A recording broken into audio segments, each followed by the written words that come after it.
खास तौर से उस नज़रिए से देखने वाले लीडर्स को कि ये नेशनलिस्ट है या ये लिबरल है या ये लेफ्ट ऑफ द सेंटर है, ये सेंट्रिस्ट है या मतलब कौन कहाँ खड़ा हुआ है, इस हिसाब से दुनिया में कोई बयार भी बहती हुई नजर आ रही है क्या सिवाज साहब?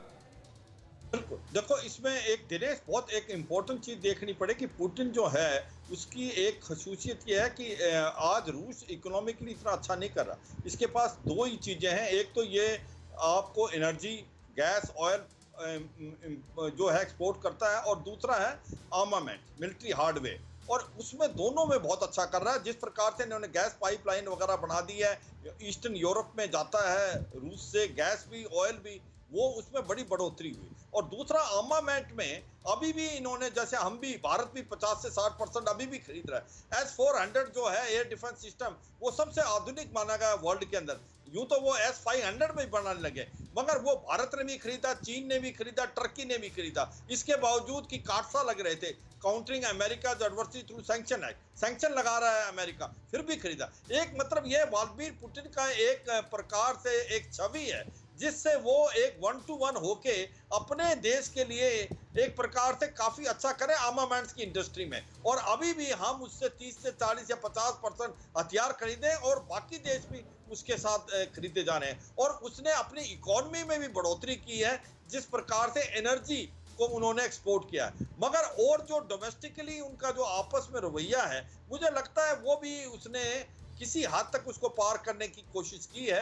अब उनका जो लोगों का झुकाव उनकी तरफ और बढ़ा है, वो इसलिए कि उनको एक स्ट्रॉन्ग लीडर चाहिए।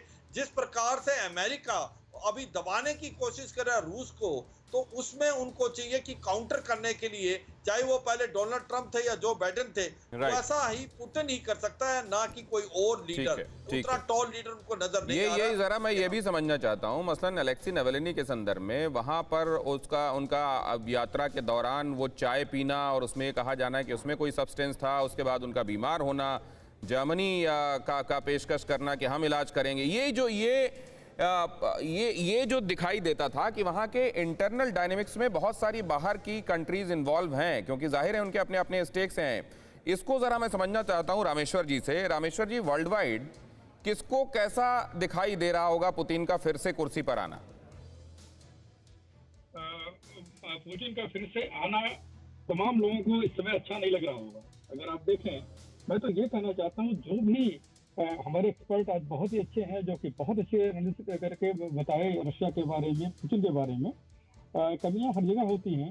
जहां तक आप दिखा रहे हैं कि यहाँ पर वोटिंग में धांधली हुई है, बिल्कुल हुई है, जो कि इनका जो है चुनाव के अधिकारियों ने माना, और उसको हर जगह हर बूथ पर लगे हुए हैं वेब कैमरे, जिसको हर पार्टी के पास उसका एक्सेस है, कोई भी उसका एक्सेस ले सकता है।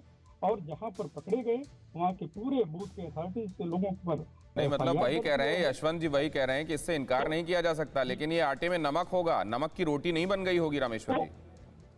वो भी उन्होंने पकड़ने की, उसको टेस्ट करने की कोशिश की है। ठीक है, वो तो हो सकता है, कहीं भी हो सकता है, कहीं हम लोग टेस्ट न कर पाए हों। तो इसलिए आप देखें, रूस में आज के दिन में लोग कितने खुश हैं, इनकी कितनी प्रोग्रेस हुई है, इनकी सोर्स ऑफ इनकम कितनी बढ़ी है, इतने सैंक्शन लगने के बाद भी। तो लोग क्यों नहीं विश्वास करें पुतिन पर? ठीक है, लेकिन मैं अभी वर्ल्ड ऑर्डर समझने में ज्यादा इंटरेस्टेड हूँ। फिक्र आपकी, सोमवार से शुक्रवार रात 9 बजे सिर्फ TV9 भारतवर्ष पर।